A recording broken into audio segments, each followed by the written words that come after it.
अस्सलाम वालेकुम students. Chapter 5 का पहला topic discovery of cathode rays या इलेक्ट्रॉन हम स्टडी कर चुके हैं। आज हम सेकंड आर्टिकल डिस्कस करेंगे, article number 5.1.3 discovery of proton या पॉजिटिव रेज। जो प्रोटॉन की डिस्कवरी पर एक्सपेरिमेंट किया था वो 1886 में जर्मन फिजिस्ट ई गोल्डस्टीन ने किया था। इसने भी अपने ऑपरेटस ट्यूब में वैसी ही गैस डिस्चार्ज ट्यूब को यूज किया जो कि कैथोड रेज की डिस्कवरी के लिए यूज हुई। सबसे पहले हम इसको ऑपरेटस देख।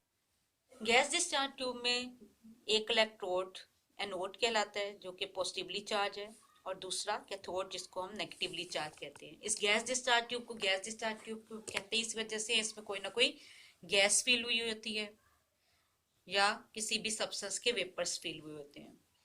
तो गोल्डस्टीन ने अपने एक्सपेरिमेंट के दौरान जो कैथोड यूज किया वो परफोरेटेड यूज किया, जिसके अंदर स्मॉल होल्स थे और उसके अंदर आप कह लें कैनाल्स थी या होल्स थी या वो उसके अंदर परफोरेशंस थी, सुराखदार उसने कैथोड को यूज किया।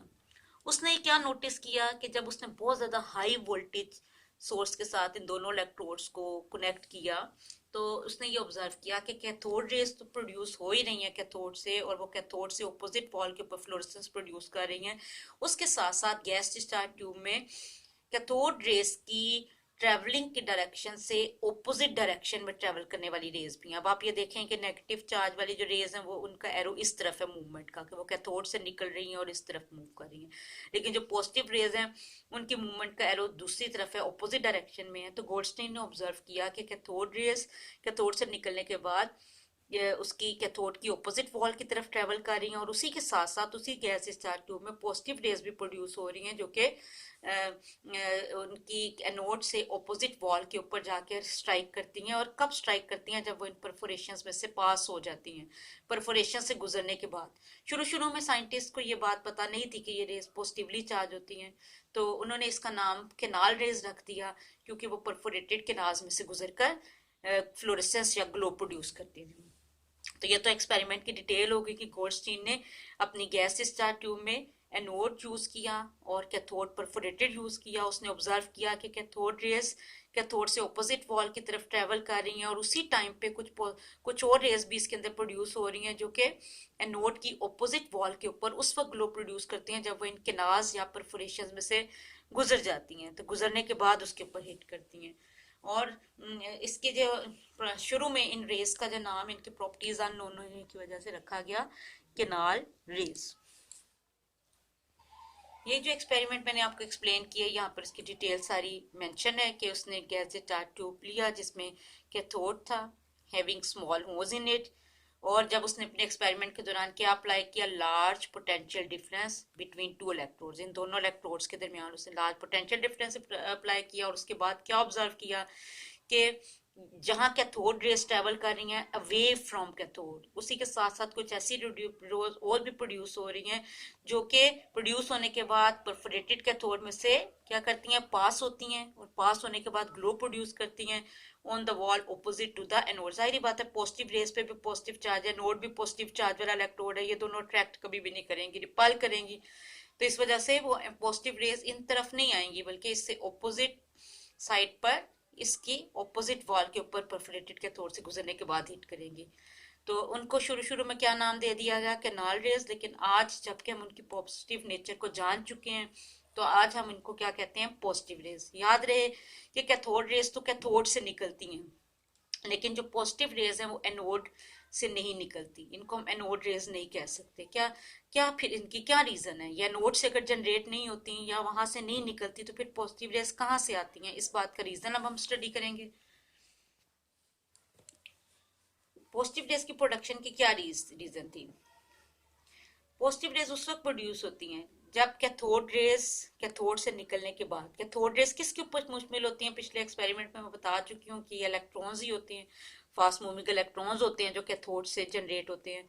तो कैथोड रेज जिससे निकलने वाले फास्ट मूविंग इलेक्ट्रॉन जब गैस डिस्चार्ज ट्यूब में फिल हुई हुई गैस के मालिक्यूल्स के साथ जब जाके हिट करते हैं, स्ट्राइक करते हैं, तो इस हिटिंग के दौरान वो उनके वैलेंस शेल के इलेक्ट्रॉन्स उनमें से निकाल देते हैं, जिसकी वजह से गैस के अंदर प्रोटॉन का जो तादाद है इलेक्ट्रॉन की तादाद के मुकाबले में ज्यादा हो जाती है। जाहिर बात है, देखिए एक न्यूट्रल एटम में, न्यूट्रल मॉलिक्यूल में जितने प्रोटॉन होते हैं उतने ही इलेक्ट्रॉन्स होते हैं, लेकिन जब फास्ट मूविंग इलेक्ट्रॉन गैस के मॉलिक्यूल से हिट करने के बाद उनके इलेक्ट्रॉन्स को बाहर रिजेक्ट करवा देती हैं तो उसके रिजल्ट में पॉजिटिव आयन प्रोड्यूस होते हैं। पॉजिटिव आयंस चूंकि खुद भी पॉजिटिवली चार्ज होते हैं और एनोड भी पॉजिटिवली चार्ज होते हैं, तो ये उसकी तरफ मूव करने के बजाय कैथोड की तरफ मूव करते हैं और फिर उसकी वाज में से, उसकी परफोरेशन में से गुजरने के बाद ऑपोजिट वॉल के ऊपर हिट करते हैं। तो आइंदा से ये बात बहुत अच्छी तरह ज़हन नशीन कर लें कि पॉजिटिव रेज जो हैं वो एनोड रेज नहीं होती, बल्कि जब गैस डिस्चार्ज ट्यूब को हम हाई वोल्टेज सोर्स के साथ कनेक्ट करते हैं तो उसके कैथोड से निकलने वाले fast moving electrons gas discharge tube में फिल हुई हुई गैस मॉलिक्यूल्स के साथ हिटिंग के दौरान उनके इलेक्ट्रॉन्स जब बाहर निकाल देते हैं तो गैस जो है वो पॉजिटिवली चार्ज आयन में चेंज हो जाती है। ये बात आपको इक्वेशन के जरिए भी शो की हुई है। सपोज कर लेते हैं कि m एक गैस का मॉलिक्यूल है और E माइनस किसको रिप्रेजेंट कर रहा है, कैथोड रेज से निकलने वाले इलेक्ट्रॉन को। जब ये इलेक्ट्रॉन उसके मॉलिक्यूल को हिट करेगा तो उसका इलेक्ट्रॉन निकल जाने के बाद उसका इलेक्ट्रॉन भी से एक इलेक्ट्रॉन के साथ शामिल हो जाएगा और एक इलेक्ट्रॉन के निकल जाने के बाद गैस न्यूट्रल नहीं रहेगी बल्कि उसके ऊपर आ जाएगा पॉजिटिव चार्ज। तो याद रखिएगा पेपर के पॉइंट ऑफ व्यू से कि positive rays are not produced from anode but they are produced by the ionization of the gas molecule। जो भी गैस आप उसके अंदर फिल करेंगी उसकी आयनाइजेशन से प्रोड्यूस होगी। अगर आप कोई लाइटर गैस फिल करेंगे तो जाहिर बात है पॉजिटिव रेज भी लाइटर ही होंगी। अगर आप हैवियर गैस फिल करेंगे तो जो पॉजिटिव रेज होंगे उनका मैस भी ज्यादा होगा। अगर आप हाइड्रोजन गैस फिल करेंगी तो उसकी पॉजिटिव रेज में हाइड्रोजन आयन होंगे।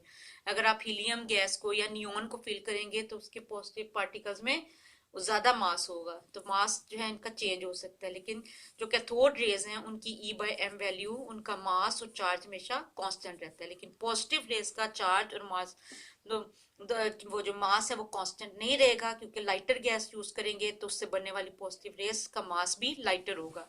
हैवियर गैस यूज करेंगे तो उससे बनने वाली पॉजिटिव रेज का जो जो मास होगा वो भी ज्यादा होगा। अब हम बात कर लेंगे पॉजिटिव रेज की प्रॉपर्टीज की। पहली प्रॉपर्टी क्या है कि जब हम इन पर इलेक्ट्रिक फील्ड और मैग्नेटिक फील्ड अप्लाई करते हैं तो ये बात पता चलती है कि ये पॉजिटिवली चार्ज रेज है। पॉजिटिवली चार्ज रेज हमेशा इलेक्ट्रिक फील्ड की नेगेटिव प्लेट की तरफ बेंड होती हैं। कैथोड रेज के बारे में हमने पढ़ा था कि वो हमेशा पॉजिटिव प्लेट की तरफ बेंड होती हैं, और किसी भी रेज का पॉजिटिव प्लेट की तरफ बेंड होना इस बात की अलामत है कि वो नेगेटिवली चार्ज है। लेकिन पॉजिटिव रेज जितनी भी होती हैं वो इलेक्ट्रिक और मैग्नेटिक फील्ड में डिफ्लेक्शन यानी बेंडिंग शो करती हैं, और इलेक्ट्रिक फील्ड अप्लाई की हो तो हमेशा बेंडिंग किस तरफ होगी, नेगेटिवली चार्ज प्लेट की तरफ होगी। तो ये शो करती हैं कि ये पॉजिटिव चार्ज की रेज होती हैं। ये भी कैथोड रेज की तरह हमेशा स्ट्रेट लाइन में ट्रेवल करती हैं, लेकिन इनकी direction of travel cathode rays से बिल्कुल ऑपोजिट होगी। नंबर 3, जब इनको हम जिंक सल्फाइड प्लेट के ऊपर हीट करवाते हैं तो ये उसके ऊपर फ्लोरेसेंस या फ्लैशेस या चमक प्रोड्यूस करती हैं। फोर्थ प्रॉपर्टी एग्जाम के पॉइंट ऑफ व्यू से बहुत इंपॉर्टेंट है कि जो इलेक्ट्रॉन्स की E/m वैल्यू होती है उसके मुकाबले में पॉजिटिव रेज की E/m वैल्यू हमेशा स्मॉल होती है और हमेशा गैस की नेचर पर डिपेंड करती है। एक तो बात ये पॉइंट क्लियर होना चाहिए कि E/m वैल्यू पॉजिटिव रेज की इलेक्ट्रॉन के मुकाबले में हमेशा स्मॉल है। E/m वैल्यू में आपको इलेक्ट्रॉन की वैल्यू बता चुकी हूँ पिछले टॉपिक में, 1.75 × 10⁻11 कूलम होती है, कूलम पर केजी। तो जो पॉजिटिव रेज है इनकी E/m वैल्यू इलेक्ट्रॉन की वैल्यू से हमेशा स्मॉल होगी, और जो इलेक्ट्रॉन्स की E/m वैल्यू है वो कांस्टेंट ही होती है, 1.75 × 10⁻11। लेकिन जो पॉजिटिव रेज है इनकी E/m वैल्यू कांस्टेंट नहीं होती, क्योंकि हम गैस डिस्चार्ज ट्यूब में जैसी गैस फिल करेंगे, लाइटर फिल करेंगे या हैवियर फिल करेंगे तो उसके मुताबिक E/m वैल्यू चेंज हो जाएगी। Heavier the gas smaller the E/m value. जितनी हैवियर गैस लेंगे उससे प्रोड्यूस होने वाले पॉजिटिव रेज की E/m वैल्यू उतनी स्मॉल होगी। हमेशा याद रखें कि कैथोड रेज की E/m वैल्यू में कोई तब्दीली नहीं आती, जो मर्जी गैस आप फिल कर दें उसकी कांस्टेंट ही रहती है। लेकिन जो पॉजिटिव रेज होते हैं इनकी E/m वैल्यू एक तो इलेक्ट्रॉन से स्मॉलर होती है और गैस की नेचर के ऊपर डिपेंड करती है। जितनी हैवियर गैस यूज करेंगे E/m वैल्यू उतनी ही कम आएगी। हाइड्रोजन पूरे पीरियोडिक टेबल में से सबसे लाइटेस्ट गैस है। जब हम हाइड्रोजन को यूज करेंगे जाहिर बात है जब लाइटेस्ट गैस होगी तो E/m वैल्यू लार्ज होगी। अभी मैंने बात की कि हैवियर जितनी होगी E/m वैल्यू स्मॉल हो जाएगी। तो अगर हमारे पास लाइटर गैस होगी तो उसकी E/m वैल्यू सबसे ज्यादा होगी। तो हाइड्रोजन जितनी लाइट गैस पूरे पीरियोडिक टेबल में कोई नहीं है। जब हम हाइड्रोजन गैस को गैस से ट्यूब में फिल कर लेते हैं तो इससे प्रोड्यूस होने वाली जो पॉजिटिव रेज होगी उनकी E/m वैल्यू तमाम पॉजिटिव रेज में से सबसे मैक्सिमम होगी। और क्या है इसकी वजह क्या है? देखें, E/m वाले फैक्टर में मैस नीचे है, मैस डिनोमिनेटर में है, और E ऊपर नोमिनेटर में है। जितनी डिनोमिनेटर में जो चीज होती है उसकी वैल्यू बढ़ती है उतना E/m का फैक्टर छोटा होता जाएगा। तो इसलिए हम कहते हैं कि चूंकि हाइड्रोजन गैस का मैस तमाम गैसेस में से सबसे स्मॉल है, तो ये चूंकि डिनोमिनेटर में है, नीचे है, कोई भी फ्रैक्शन हो और उसमें नीचे वाली जो वैल्यू होती है वो डिनोमिनेटर कहलाती है और ऊपर वाली नोमिनेटर कहलाती है। तो E/m, E divided by m में अगर m ज्यादा होता जाएगा तो E/m की वैल्यू स्मॉल होती जाएगी। तो हाइड्रोजन तमाम गैसेस में से सबसे स्मॉल m पोजेस करता है। इस वजह से मैस कम पोजेस करने की वजह से उसका E/m सब में से सबसे ज्यादा होगा। तो यहाँ तक हमने एक शॉर्ट क्वेश्चन कवर कर लिया। और जो हाइड्रोजन की पॉजिटिव रेज होती हैं उनको हम प्रोटॉन भी कह सकते हैं। क्यों? क्योंकि हाइड्रोजन के न्यूक्लियस में एक ही प्रोटॉन होता है और बाहर एक ही इलेक्ट्रॉन होते हैं। जब हाइड्रोजन गैस के अंदर से एक इलेक्ट्रॉन निकल कर पॉजिटिव रेज प्रोड्यूस होती हैं तो उनमें खाली एक प्रोटॉन बच जाता है। तो हम कह सकते हैं कि हाइड्रोजन की जो पॉजिटिव रेज हैं उनको हम प्रोटॉन कह सकते हैं। और प्रोटॉन का जो नेम है वो सजेस्ट करने वाले साइंटिस्ट का नाम है रदरफोर्ड। जो प्रोटॉन का मैस है वो इलेक्ट्रॉन के मैस के मुकाबले में 1836 टाइम ग्रेटर है।